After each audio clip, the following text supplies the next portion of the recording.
an urban apocalypse of zombie equation, miniature style. And we are here at Advanced Imagination.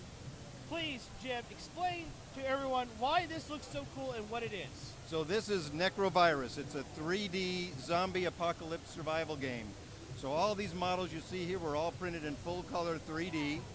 And our technology, which is called Boardcraft, and which we've got a Kickstarter starting in May to launch, allows you to go online and design your game from a library of stock options, and then be able to print it in typical chipboard format fashion, or go all the way up into full 3D, full color fashion.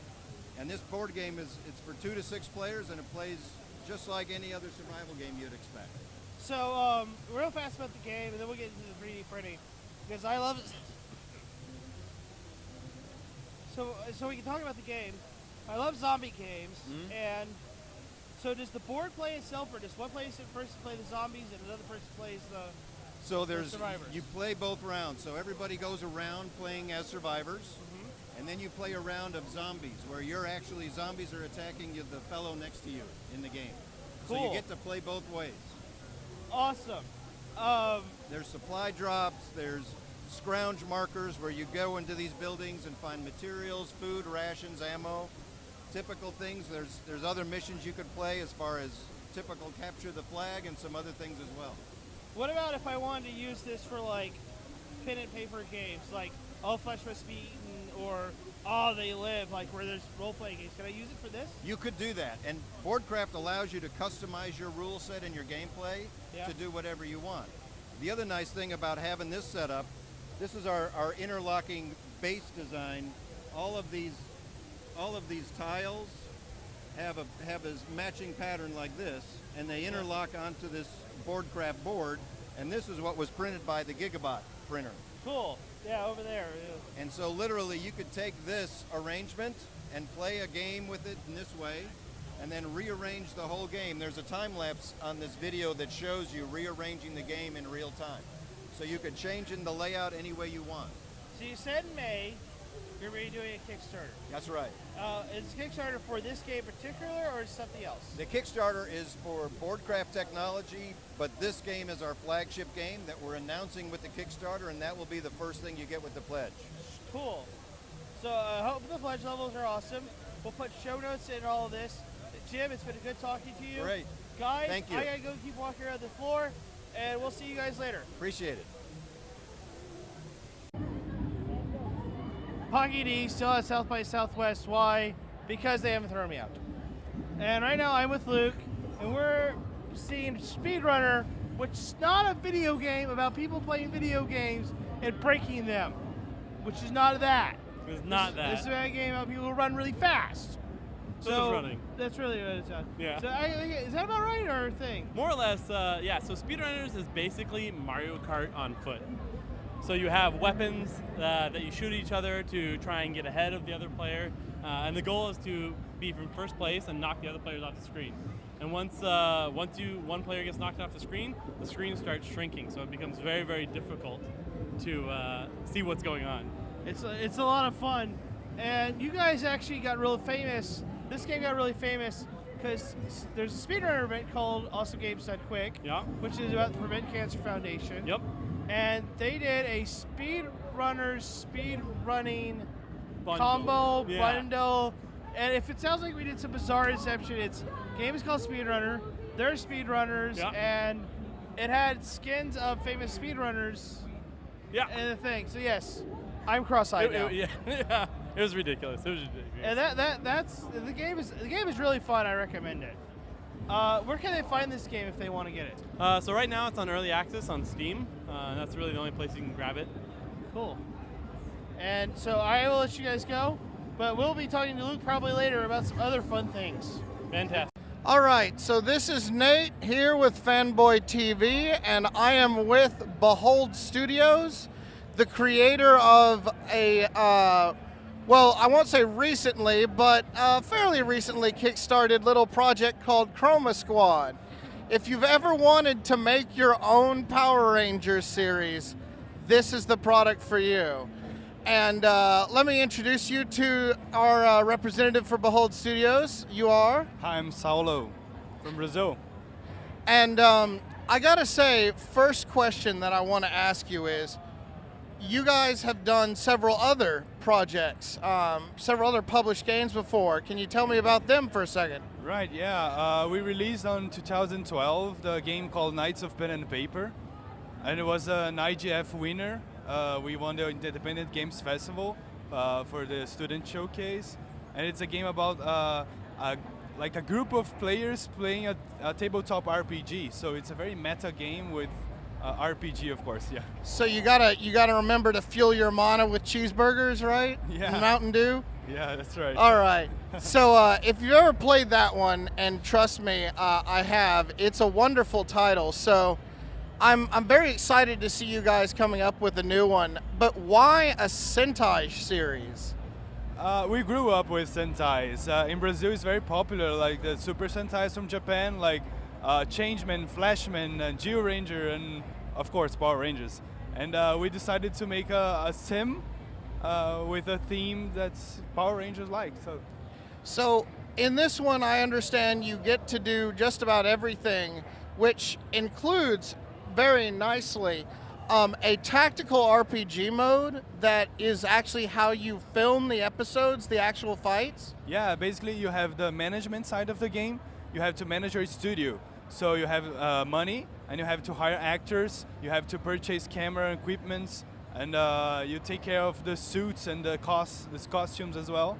And when you go to record an episode, you actually play like in a tactical RPG. So if you get like a sword made of cardboard, duct tape, and glue, that sword is going to hit the enemy with more damage, and that's how it goes. Yeah. That's nice. I have to say, you did, for all of our knowledge, include the giant robot fights, right? We did, You gotta of have the course. Zords. Yeah, you create your own mecha, like a giant robot with cardboard and duct tape, glue, and a lot of other stuff. Yeah. Yeah, that's got to be a great touch. And I gotta ask, like, for what is your favorite part of coming to an expo like this? I really like the feedback from the players, especially the ones that are playing for the first time.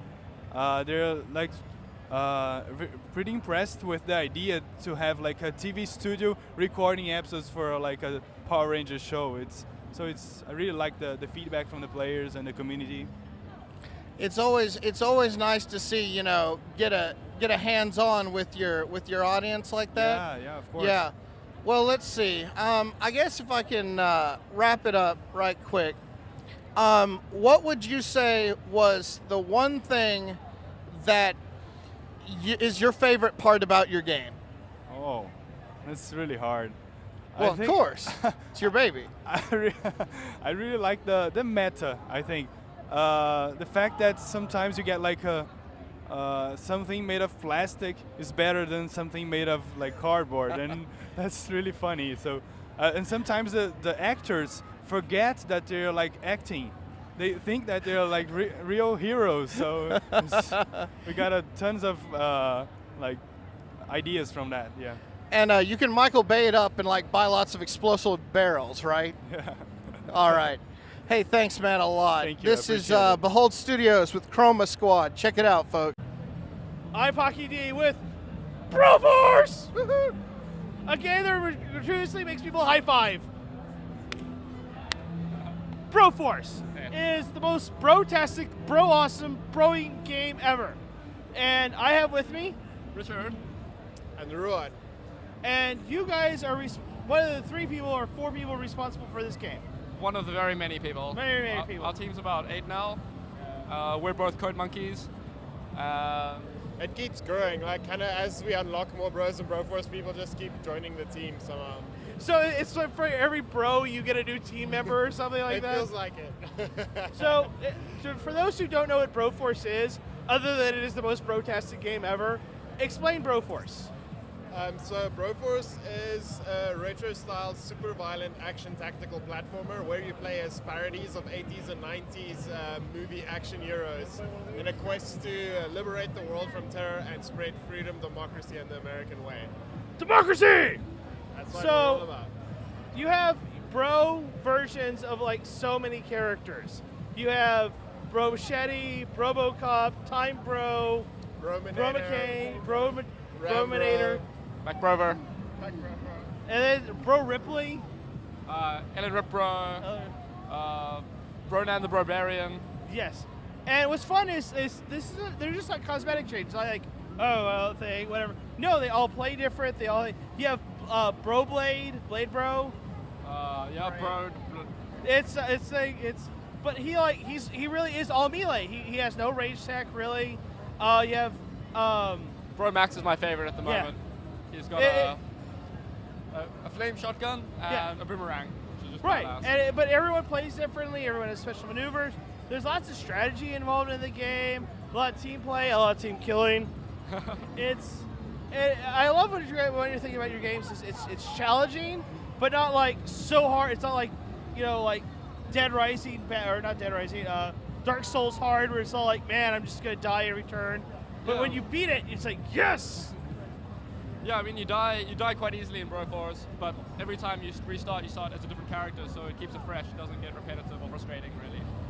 And you also make it as hard for yourself as you'd like to. Like, enemies never really come at you, so if you die, it's pretty much your fault. And you guys just introduced aliens, xenomorphs, which adds a whole new level of thing. Because if your bro dies from a xenomorph, the young ones, it turns into an actual xenomorph. Pretty much. Yeah, hopefully we're gonna have some time to do xenomorph variants, and then if one of your bros dies to a facehugger, you get a super xenomorph. And different types of xenomorphs for different enemies that get converted. But we'll see if we get there. That is so awesome. And also, I have to say, I love you guys because you actually listen to your fans. Like, people are constantly, if they go to the Steam boards, it's so like, you're up to like 100 something pages of bro suggestions. Yeah, we got a lot of We work won't to do. stop until we put every single one in. No, I'm kidding. You also have people who made their own levels, and if they get popular enough, you actually put them in the game. Yeah. You have contests for that. Yeah, we have the weekly. What is the level? bi-weekly. Bi-weekly. What is the level called? What's the competition called? It's the Workshop Throwdown, I think. The custom level Workshop Throwdown. And then finally, you guys are still in, which what's great is you guys, I think this is the second or third year I've been at this South by Southwest for you guys here, but you guys are still in early access. You're still making this game happen. Yeah. It's not done, and there's still lots of content in this game, and I love that. I got my money's worth. Is that a good thing that it's not finished yet? Okay, cool. Good to hear. It's that, or people like give you here's part of the game, and now you have to give me more money. You guys are like, no, we're not gonna be done until we're satisfied. Yeah. Well, I mean, we feel that the game is already worth the money, but we just want to make it better. It's like better games, better for everybody. Well, there are companies who can learn from that model. I could say that. It's really cool to come here and see like this. Like, we're from South Africa, and not many people know Broforce, so it's great to come here and watch Yeah, I tiny can't humans wait. play it. Oh yeah. Well, I was Pocky D. We gotta go, but bro out. Heyo, I'm still here. Why? Because they haven't thrown me out yet. I'm Pocky D. With me, Justin Pappas, and you are the creator and maker of Albino Lullaby. a awesomely horror game with no jump scares, No jump scares, no gore. just good old-fashioned suspense, relying on music and atmosphere, Absolutely. and bizarre text. Yes. I was reading the rules of the family. Right. Don't throw garbage into the darkness. No off-kilter talk. No bad touching. Right. I'm like, these rules are made because it happened. Yeah, maybe. So explain to everyone what Albino Lullaby is. Albino Lullaby is a first-person horror adventure, but there are no jump scares and there's no gore. We wanted to see if we could build something that was scary. They didn't rely on these things, so it's more of a Lynchian psychological nightmare kind of thing. It's about the atmosphere and the suspense, the tension, the narrative, and the grandchildren. We got it running on Oculus VR, though it runs great on a 2D monitor just as well. Yeah, I was playing on there. You have controller and keyboard support. Yeah, absolutely. Which is nice. We're going to be on Steam, and we're looking to be on PS4 in the near future as well. No Xbox One. We'd love to be on the Xbox One. We just haven't talked to them yet. Just talk to them. I have one. I want to play this. But I Okay. also own a PC. Oh, well, we'll be So- talking to them. I loved how the beginning of this game started with the house being destroyed and you in a car crash. Uh-huh. And the game was all like, now we're done with the boring stuff. Let's put you in the action. We're done. Exactly. So you start the game as you. You're not assuming the role of someone else. You're not an action hero. It's you. You get in a car accident, and you sort of wake up in this weird, bizarre prison. The floor starts moving, and it's up to you to sort of figure out where you are, how you got there, and how the heck you're going to get out.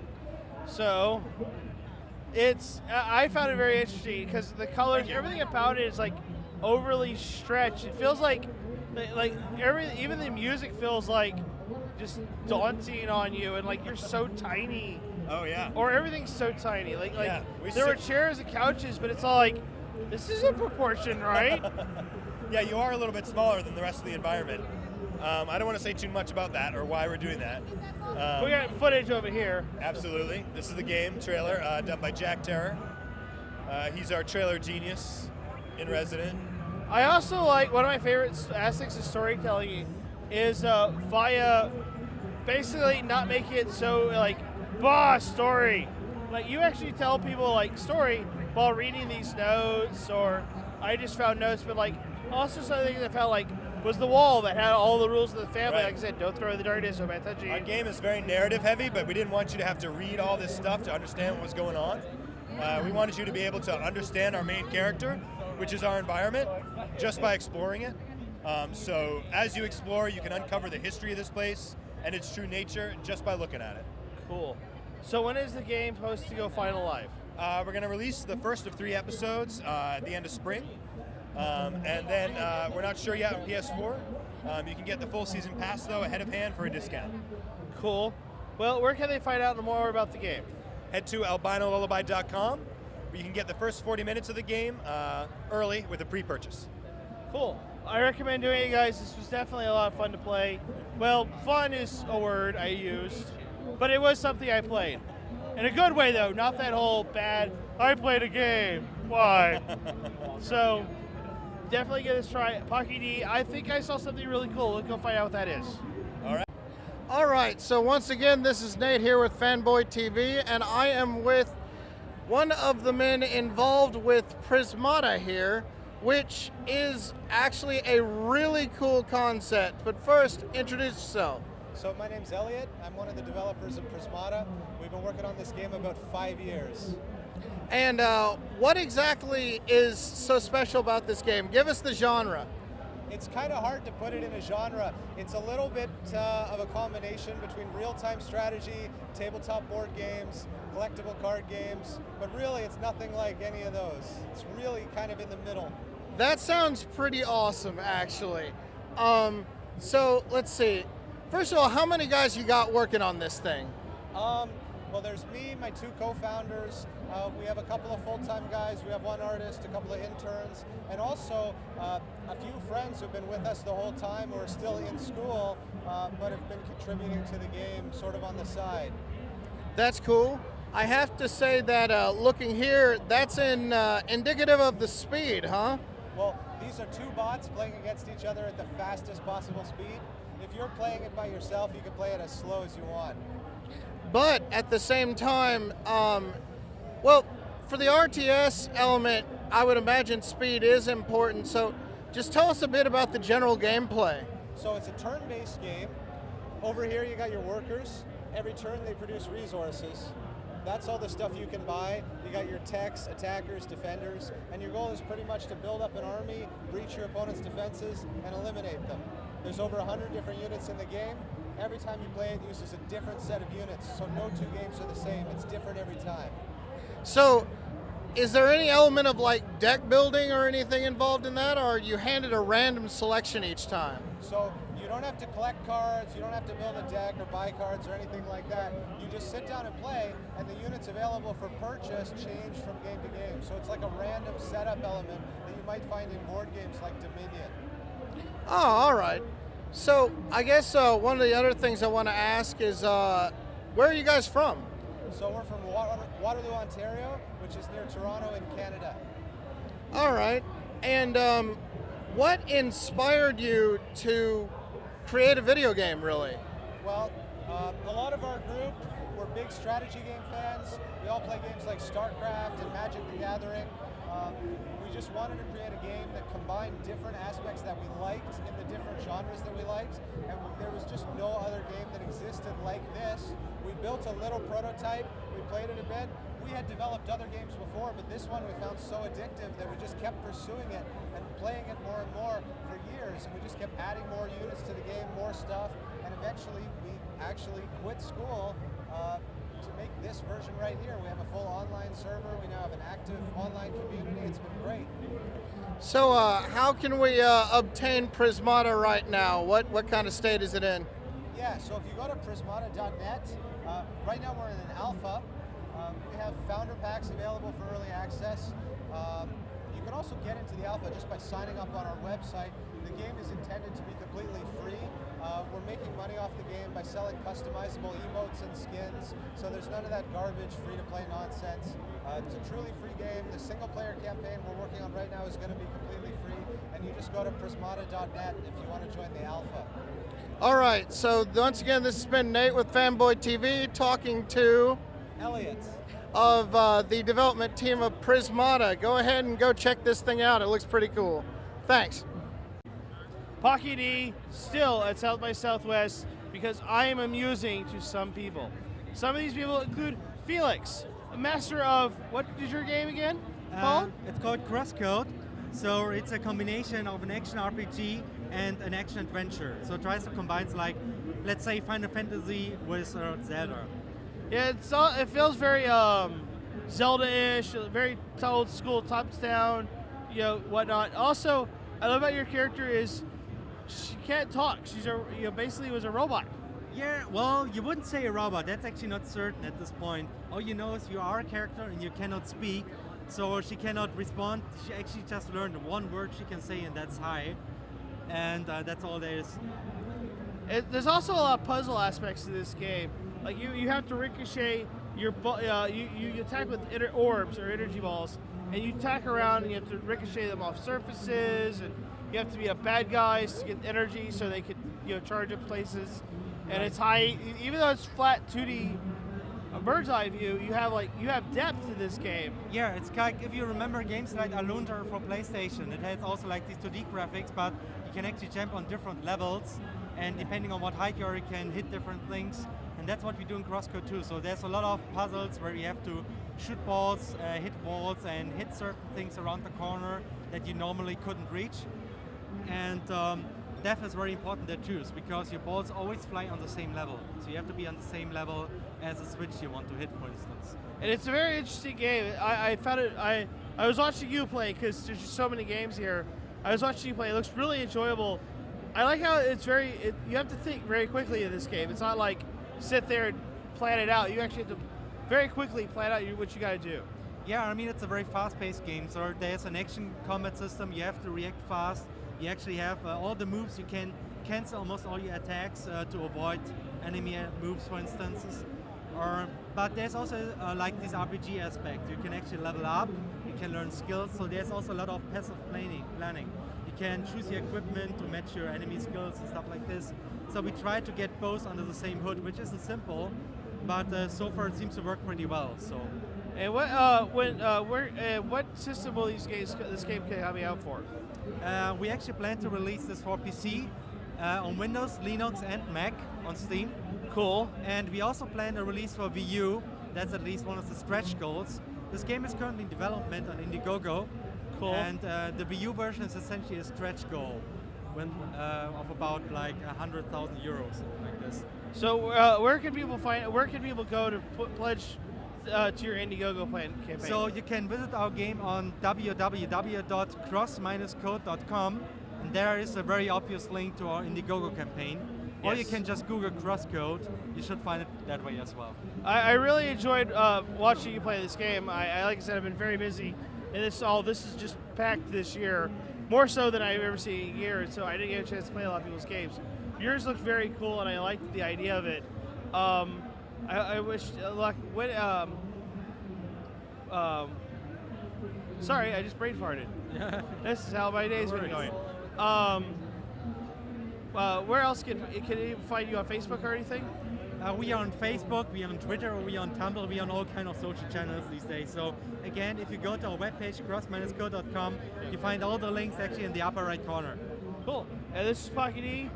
I gotta let you go, and we'll see you guys a little later. Great, thank you. No problem. All right, so this is once again Nate here with Fanboy TV, and I am talking to one of the team members on this wonderful title here, Star Mazer. Don't be confused with Star Mazer without the extra R and the Z. Because, oh wait, Maze is spelled with the Z, isn't it? Yes. So we are Star Mazer with 2 R's. That's twice as many R's as any other Star game out there. My name is Kazuo Maeda. I'm the social media guy for the Star Mazer crew. I like this guy already. And I like your product. Tell us a bit about it. So, this is Star Mazer, a recently successfully launched Kickstarter game.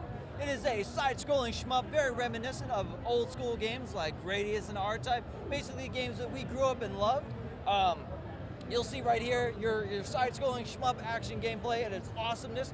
One thing we've never really liked about these types of games, though, is they always lack story. So how do we get story into a game like this? Well, I'll tell you what, man, we introduce point-and-click elements, just like good old LucasArts and Sierra-style games. When you're not in your spaceship flying around blowing guys up, you're going to be on the Exeter space station, interacting with aliens and fully voiced, tongue-in-cheek style, fully dialogue sequences where you get to interact with other aliens, learn about the universe, learn about quests, get items, use items, solve problems, and then when you're ready to travel or run on missions, you jump back into the Star Wolf, blast off into space. It's like the Eve mechanic where you can actually see yourself now and you go things, except highly opinion, personal here, it's not boring. Yeah. Ooh. No, but in all seriousness, this is a very interesting angle to take with the way that you approach, like, I mean, you could directly go from, like, say, you know, some mistake you made calls out a giant space creature that then you have to jump in your ship and save the station from, right? I mean, that's Exactly. the kind of a situation. So we are also implementing something called OMG, or the open middled gameplay. So our game is going to be split into 11 episodes, but depending on the way you play, you're only going to get through 5 or 6 of them, and the game is going to intelligently put different episodes in front of you. Now that just sounds like, oh, there's 11 different scenarios, I'm just going to play through all eventually. No, we actually keep track of everything your character does, everything from who he talks to, what kind of quests he takes, how many times you get hit while you're flying in the shmup sections, and that all comes into account. So you might exit one episode with one faction not liking you, so when you go into that next episode, that faction still won't like you, and that might create some dissonance between you and some of the other factions. It might close off some quests or open up others, so you have a different way into the episode, which will cause you to take different paths and then have a different way out of it. So maximum replayability. So, what gave you the inspiration in the first place to make a video game, period? I mean, what made you decide to get into the business? The fact that we wanted to play a new shmup and we wanted to play new point and click. I mean, the last great shmup I played was Gradius 5 on the PlayStation 2. Yes. And I'm thinking right now, I'm like, what's some other good shmups that have come out recently? You know, there's games like Jamestown, but I'm like, no, like pure like space shmups, like R-Type. I really haven't seen any lately. And point and clicks, aside from like the Telltale game style game, I really haven't seen any. So we really just wanted to make the game that we really, really want to play. Cool. Where are you guys from in general? We are all based out of Seattle, Washington, though we are working with many people all over the country, including artists and musicians. With the core of the team, we are in Seattle, Washington. Okay. I guess my last thing I have to ask is, obviously, you're very knowledgeable on shmups, but what is your opinion of the classic versus bullet hell argument? Ooh, so we've gotten a lot of comments that this looks like bullet hell. We are taking a step back from that. So we have two different stances. There's bullet hell, where you have that small pixel in the middle of your ship that is vulnerable and is just kind of navigating the very slight path that they want you to take. Where in this one, we want it to be more like Gradius or R-Type, where you see that bullet coming from you from half the screen, you know it's coming for you, and you're elegantly dodging bullets, and when you get hit by it, you feel like it's your fault. All right. Well, anyway, this, thank you very much, and this looks like a heck of an interesting journey. So, once again, people, Star Mazer, check it out. Recently off of Kickstarter, and you can go see the website for more. Yep. Thanks a lot, man. Thank you very much again. Pocky D, lounging around here with the Humble Developer Bundle indie group thing that's going on at this booth. Here with Level Up Studio, Level Up guys, right here, Level Up. Talking about Road Redemption with my friend Jason Tate. Jaden. So explain to people who may not know, what is Road Redemption? So Road Redemption is a motorcycle combat. It's basically the modern day remake of the old game Road Rash. You drive around and beat people up with bats. Bats, machine guns, you beat up things. I also like how the other cars aren't just there. They're like if you hit one, the glass actually shatters and they respawn. That's very cool.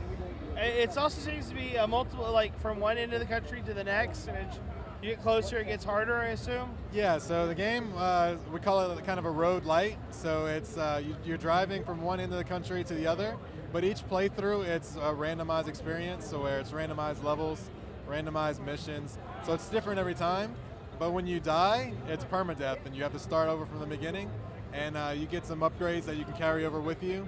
But you get a new play experience each time. Do you get to go through Texas? No. What? I'm done. We're out. Kidding. But I can imagine you go through a lot of areas.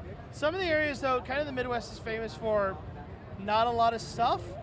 So how do you guys fill in that blanks? I know Oklahoma City's kind of famous, but what do you guys do to fill in blanks? Yeah, so I mean, really the experience is on the road, so even if what you're driving past isn't that exciting, all the action is on the road. So the other bikers, the cops that you have to beat up, that's where the real fun is. So is there going to be more than just cops and other bikers, maybe government agents or space aliens or?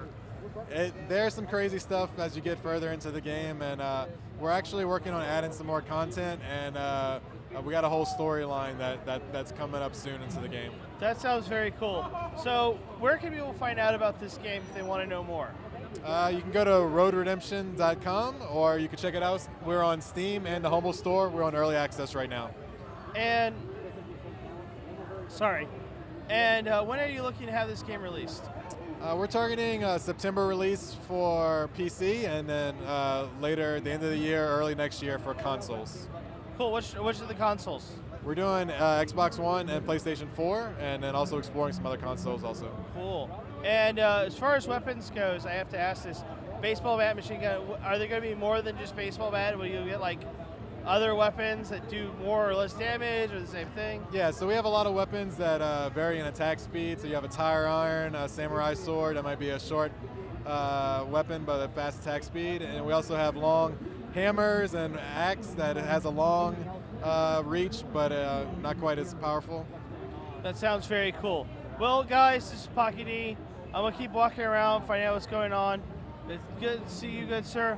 Everyone, have some fun. All right, thanks for talking to me. Pocky D, I'm feeling down, deadly, dark, in a dungeon.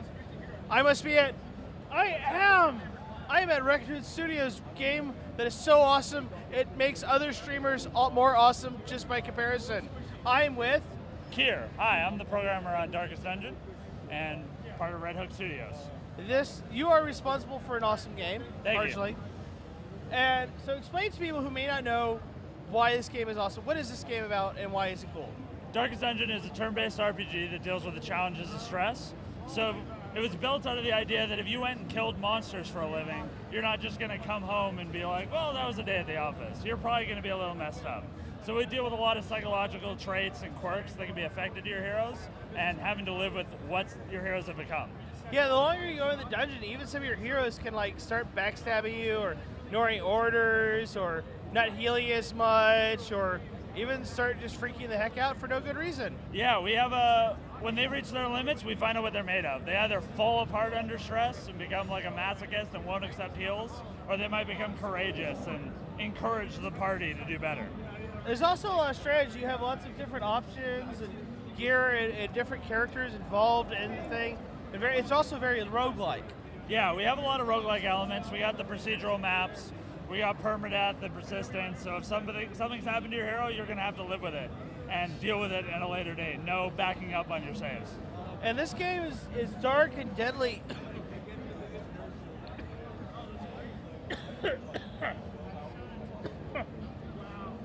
This game is dark and deadly, but it's not like gory or anything. It's just repressive. It's just dark, and you feel like, even as a player, you feel it. The longer you play, it just gets darker and drearier. Yeah, well, when it gets darker in the dungeon, things get a lot more deadly. As the torchlight goes down when you're in the dungeon, stress is going to go up, monsters are going to get more difficult to fight, but you're also going to have a better chance of getting loot and landing critical strikes. So we link that stuff into gameplay. I also love the art direction you guys have here. It's not that high fantasy, medieval real thing. It's very Victorian, Solomon Kane. I mean, you have like, well, it looks like one of the doctors from Victorian era with the gas mask nose and the Protestant, and everything looks kind of Victorian, the era. I like that versus just high fantasy for the sake of high fantasy. Yeah, thank you. I mean, it's fun being part of a game that has selective choices. Like, it's not built into a rule book of what the genre has to be. Right. Like, we have a whole dungeon full of pig monsters. Do you get bacon for those pig monsters? I think there's a chance food can drop as a loot, but I think there's also a chance they'll vomit on you and cause you to stress out. So the vomiting would cause me to stress out. Yeah. The community attached to this game loves streaming it. Yeah. Your streaming community is huge. I've never seen a game, except for like some super multiplayer ones. This is so single player, but it's like, I've never seen streamers take to this game so quickly. It's great. Like, being able to go to Twitch and see somebody playing the game is amazing. Not even just someone, like hundreds of big people, yeah. And we're like, it's amazing having people just having like huge groups of people participating in it and interacting with the fans and naming the heroes after people that are streaming, and it's great to watch. But we're always rooting for them to lose. Of so course, if we're ever sitting and watching somebody, we want everybody to go crazy and everybody to die, just because we think that's fun. So are you guys looking to add more to the game, or is you guys more DLC or more content later on, or? So we just launched early access on February 3rd. Okay, I thought it's been about a month, and we're going to do another dungeon called the Cove during early access, and that'll be a whole new set of monsters and areas. We're going to add 5 more classes to the game. We have 10 right now, and then we're also going to do the Darkest Dungeon. Yes. But we're saving the Darkest Dungeon for the final release. So, and that's the end game. So nobody will be able to finish the game in early access. Everybody's going to have to come back when we do our final release and give it a shot. What about a dungeon that's actually a golem and you're crawling through it? We're never talking about the Darkest Dungeon and never spoiling anything that'll be in it. I'm sorry, I didn't mean to actually say anything that may or may not be real. I cannot confirm or deny. All right, that'd be kind of cool. It'll be dark. That's It'll all be we're dark. saying. It'll be dark and deadly in a dungeon that's dark. The darkest. That is dark. Yeah. What about the band The Darkest? Do you like them? They were the 70s rock band that came out in the 2000s, right? Yes. Yeah, I liked them in high school. I don't know, that was cool. That was different, yeah. Yeah, I mean, they seem to do their job well. Yes. So if people want to find out more about the game, where can they go? DarkestDungeon.com, Darkest Dungeon on Twitter. We got a Facebook page. You can come to events. Lots of events. What's your next event you guys going to be at? I think confirmed PAX Prime. We're from Vancouver, so the PAX Prime trip's pretty easy for us to do. Right. I think that's probably the next confirmed event, but yeah, that works. Yeah. So, thank you so much. Thank you. And see you guys later, and back at the studio. Hello, once again, this is Nate with Fanboy TV, and I am here with Salt and Sanctuary, which personally just reeks of some Vania-ism for me, and I'm a sucker for that stuff. Awesome. But let's pass it to the man who knows more about the game. Introduce yourself. Hey, I'm James Silva, and I am the lead dishwasher at Ska Studios. I'm one half of Ska Studios. The other half, I don't know if you, I don't know if you want to pan over, but Michelle, say hi, Michelle. That's the other half. We're a 2-person dev team. We're working on Salt and Sanctuary out of our house, and yeah, Vania, I'll take it. That's a heavy inspiration for Salt and Sanctuary. Very Vania, very Souls. Yeah. Tell us a bit about, like, you know, what all we're dealing with here, like not just influences, but I mean what kind of stuff do you want to highlight about your game? So it's a 2D RPG platformer. You can customize everything about yourself. Like you can like, you know, hairstyle, loadout, like, you know, eyebrow color. Like it's very much an RPG. You know, you make your own character, you make your own story. You can choose whatever gear you want, like heavy plate armor, light thief armor. It's very open and it's very exacting. So we give you a lot of choices. You know, you can really play however you want to, but you've got to really own your style. You know, you've got to know the environment. You've got to know the boss tells, and there's so many just challenges that seem just impossible until you really get a handle for what's going on. You know, get a handle on your environment, and it's I think we're really nailing that feeling of just like crazy satisfaction when you actually finish a boss that, you know, you've had trouble with for a while. So you think the kind of punishing angle on the gameplay is kind of something that you wanted to put forward strongly in the game? It's more about exacting. It's punishing, but it's super fair. You know, it's like if you die, it was your fault. You know, and I like playing that kind of game. I like feeling like everything is just you know, in my control. Like I can do this. I just need to. Okay, I know what I did wrong there. Boom. You know, the next time around, like you really feel like you nailed it. Not because the game let you, because you figured it out. You know? Where are you two from?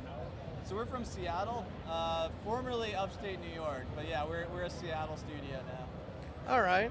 Well, I got to tell you, we can't hear it right now, but what kind of soundtrack are you putting forth on this baby? It's kind of a mix of a little grungy and a little classical. You know, very Doomish. Not Doom the game, but Doom the you're not gonna survive. Yeah. Kind of gothic sort of feel. Yeah.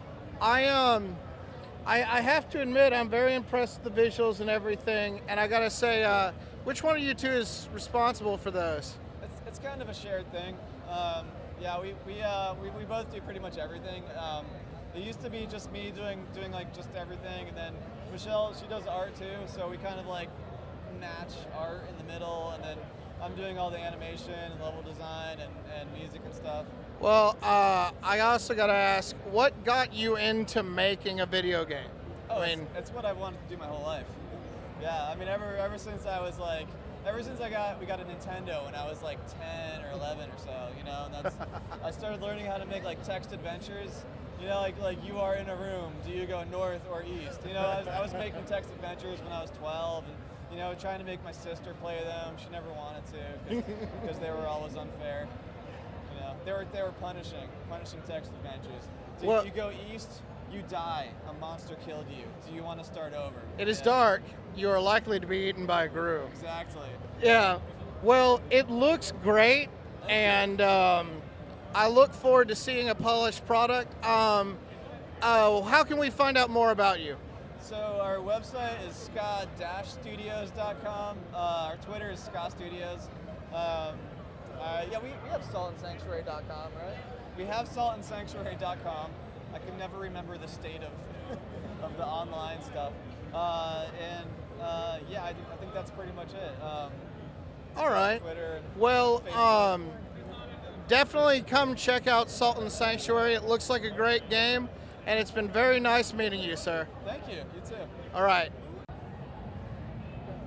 Pocky D, and I'm hiding from security in the Screw Attack booth, where Craig just threw me out. It's accurate. There, 100%. pretty much. Craig, tell people what your convention and then your upcoming event is. Sure. So we're at South by Southwest right now, and we brought a little bit of SGC with us, which is a big part of what we do, which is the arcade. And you want to be a little?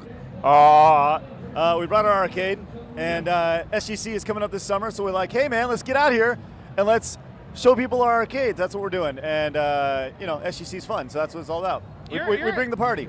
You brought actually, like, I think 1.001% of your convention, actually. This is a pretty big space. I'm not saying that, but your convention every year is huge. You have huge events. You have the Iron Man tournament. Yep. You also have, I think I counted last year, you had 15 awesome guests. Yeah. Possibly more than that. I may have lost count at one point. Yeah, we really go for quality. You do. You have had Angry Joe. You've had Mental Floss. You had Pro Jared. You had Peanut Butter Gamer. You had the Completionist. You have lots and lots of people. I could go on for a long time. Yeah, a lot of they're all return. A lot of them are returning this year. We have Rooster Teeth coming back this year. Yes. We have the guys from Funhouse who are part of Rooster Teeth now. They used to be Inside Gaming from Machinima. Yeah. Yeah, man, it's going to be a really cool year. So when does the convention take place? July 17th through 19th. So it's the middle of the summer in Texas. We're doing it up in Frisco, Texas this year, up in Frisco, where the video game the video game museum is going to be, which is pretty awesome. So Frisco's becoming a pretty big hub for gaming. So we're like, let's make the jump. So we made the jump and doing it. And just with just your convention, but you guys are a great website. You guys do news, top 10 lists. You have lots. You also, much like a lot of us do, you promote so many people. You've got so many people under your banner you help out, and I appreciate that so much. It's like, thanks. You guys get people like, no, your content's good. Hey, look, everyone, good content. Yeah. Because you guys do high quality content, which on the internet, we've got to admit, it's hard. Well, it's tough. Yeah, it's tough. You know, that's one of the things that Screw Attack's always tried to do is be a platform for people. You know, a lot of really talented people have got their start on Screw Attack. The Nerd, Fernal Floss, Keith Apicary, even JonTron got a start on Screw Attack, which a lot of people don't realize. So we've had a lot of Peanut Butter Gamer, you mentioned. A lot of these people got their start on Screw Attack, and Screw Attack is a platform for discovery, and that's something we've always prided ourselves on. Yes. So, not to sound weird, but where can people find out about both your convention and your website? Well, the website's screwattack.com. Yes. We have the YouTube channel as well. We're approaching 2 million subscribers, which is pretty amazing. That's something mind-blowing for me. And the website for the convention is sgconvention.com. It's for SGC. So I have to ask you this question. I asked you this years ago, but I didn't have a camera at the time, so I want to ask you this question. Sure. Years ago, when you and some of your friends started this website, because this was a multi-person project. Yeah, me and Tom back in the day, yeah? Yes. When did you guys go, oh my God, what did we make? And what? Like, when did you know you guys made it super big? Yeah, well, I've never really felt we've made it big, right? I just feel like we've grown. I think there's a lot of things that really contributed to it, right? We got in early. We were making online videos before YouTube was really YouTube, right? Right. So we started really early, and it was kind of right place, right time, right? But you know, there are things where there have been moments where I've been like, this is amazing, and like this is really cool, and a lot of that, I think SGC 2009 was pretty special, just being a part of that, and the moment that still gives me chills, like my #1 favorite Screw Attack moment from SGC is the unveil of like Sonic. When we got Sonic the Hedgehog 4 for like before everybody else, that was pretty amazing, and I was like, wow. That's pretty neat. So we got world premiere news. Yeah. That was pretty cool. So, and it was amazing how we just kind of asked, "What's up, dog?" Hi, person. Good to see you. So yeah, you know, it was. It's been neat for sure. And now you're hosting a tournament at one of the huge events. Yeah. South by Southwest was nice enough to have us, and now we have the Street Fighter tournament going on, which they don't know this yet, but I'm actually going to take on the winner and destroy them. Oh, I feel bad for them now. Yes, it's going to be very bad. So, Craig, it was good talking to you. Dude, thank you so much. So, we are calling it up, and we are done. Yes, out. Pocky D and Nate here, still with Fanservice because they haven't fired us yet, here talking to Justin, the man who, without you, all this wouldn't be here right now. Oh, that's humbling. Thank you very much. Yes, we don't stroke egos here. We don't, you know. Interactive, when it became interactive. Right. Like, all of a sudden, 2 years ago, you had Lord British here announcing his game and Kickstarter, which earned more than some national countries make a year. The year before that, last year, you had Tales from Borderlands showing off gameplay footage. This year, we just started, so I don't even know what's going on to happen yet. You don't? Not yet. Actually, I was going to ask you because I don't know what's going on. Well, I mean, as far as what's the big headline? What's going to be the big headline? Nobody knows.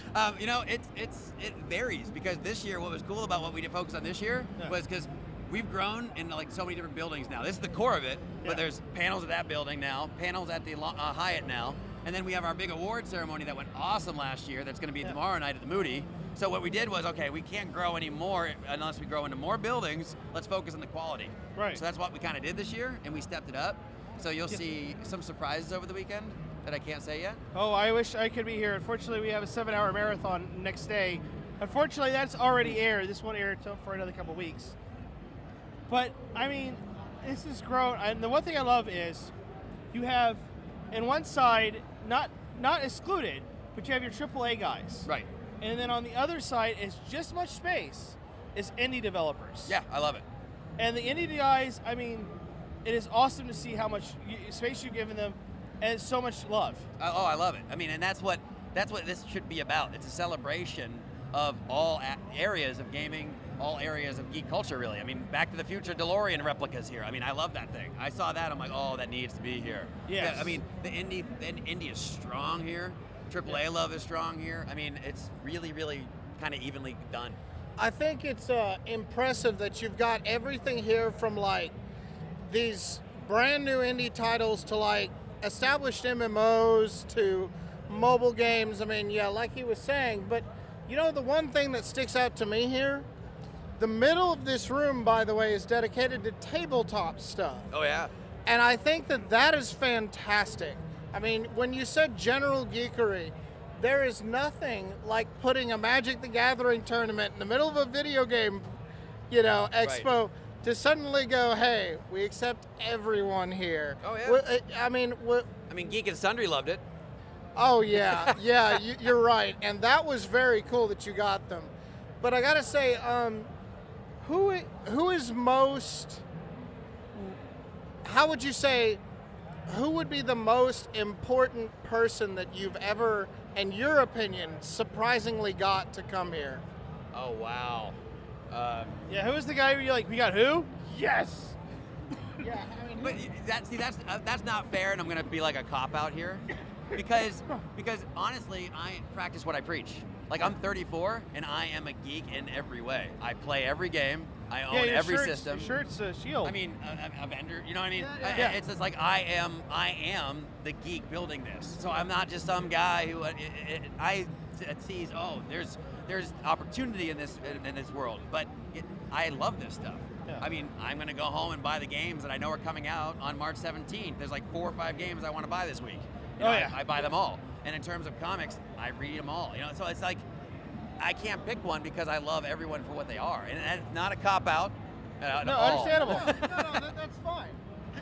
So, real fast, like you said, interactive has grown. Right. I actually got confused because I saw a bunch of interactive pads at the convention center for technology, and I was like, we've gotten big. How's the industry taking it? Like I said, when this was early on, rumors, but nothing like, oh, it's still E3 or it's still PAX, there's this. But now I'm noticing, you know, people are asking, what's going on in Interactive? What's going on at South by Southwest? Right. So, I mean, what South by Southwest has created here, you know, they've been wonderfully backing me. So we've created South by Southwest Gaming, you know, and it's gone really well because every show has a soul. Yeah. And our show is the fact that, you know, this little kid can walk around, he's 12 years old, and all of a sudden, someone from the industry that, like David Crane that created Pitfall, might walk by, and then all of a sudden, this 12-year-old, the future David Crane, just walked by the real David Crane. And we all remember that, whether we're in the business or not, we love this stuff. And that's what's cool about it. And that's why it's growing. Plus the diversity, period, of the converging areas, like, you have all these different converging areas of even media. Like, for example, you guys. I'll talk to someone like you guys, and then all of a sudden, you know, you have the Comic Cons, you have the game press, all that kind of stuff, and then all of a sudden, next day you have New York Times, Wall Street. It's fantastic that we're all coming together to celebrate this world, and that's what's cool about it. Yeah. Oh, and I think one of the most interesting questions I can ask you is, what is the farthest afield that you've gotten a guest to come from? I mean, like, I know you've got one from Brazil this year, but I mean, like, half our indie corner is foreign. Yeah. Yeah. Yeah, I mean, but what's like the most just out of the way place you can think of you've recruited someone to? Someone from South Africa is here. Yeah, the Broforce guys are from South Africa. Let's see, who else? We have Netherlands, Poland. I know we have more than that too. I mean, honestly, I'm not even kidding. Half the Indie Corner, our nominees, is from another country. It's really cool. I love it. Yeah. Do you feel that with the gaming industry growing as quickly as it is, that and I don't want to knock on our city because I love Austin, I love it. Are you afraid of running out of, like, we need a bigger convention center, we need something bigger, or? I was afraid of that last year. You were. So just think how fearful I am of it this year. Yes, I absolutely agree with you, and I'm hoping to change that. To be continued. Exactly, to be continued. I have one last question. Oh, yeah. You do interactive. Well, I do gaming for interactive. Sorry, you do gaming. Would you do, not South by Southwest, a gaming convention for Austin? We don't have one. PAX is down south. Right. That's not us. Well, technically, that's what this is. That's what this is created. I mean, basically, South by Southwest Gaming is a brand in South by Southwest. Right. It actually, while it is under Interactive, it's kind of its own brand, creating its own identity. So we are almost there. Right. Understandable. If not there, already there. Yeah. You know. So that goes along with the to be continued on the more space thing. Well, we will definitely love to talk to you next year. Yeah, absolutely. And I definitely want to get you on before this happens again next year. Oh yeah, anytime. So Really. so you can promote, because the thing about this part here is it's always amazing to find out who's here. Oh yeah. But sometimes I wish I would have known ahead of time, so I would have planned. Oh yeah. I mean, you know what? It's one of those things. We are fast growing. Yeah. And I mean, after only doing this really for a couple of years, our numbers are across the board everywhere. It's really, really great. I'm happy. I'm ecstatic. But I mean, the fact that it's just a free one that you can walk into and meet, you know, the greatest developers in the world off the bat. Right. I think, you know, there's sky's the limit, right? Oh yeah. And the sky really is the limit. I mean, the ideas that go on in my head about what I want to do for future shows is really sickening. It's really, like, it is. So. And I don't mean sickening in a bad way. I mean sickening in a lot of ways. You know, oh God, he wants to watch a goat. Oh God. So, if people want to find out more about what you're doing personally or the convention, where can they go? South by Southwest Gaming.com. SXSW Excellent. You know? And can't wait to see you next year, because it's going to be amazing. You can see me next year, and you can see me beforehand. Just let me know when you need me. How's Absolutely. That? Pleasure was mine. And this is Fanboy TV. We'll catch you guys later.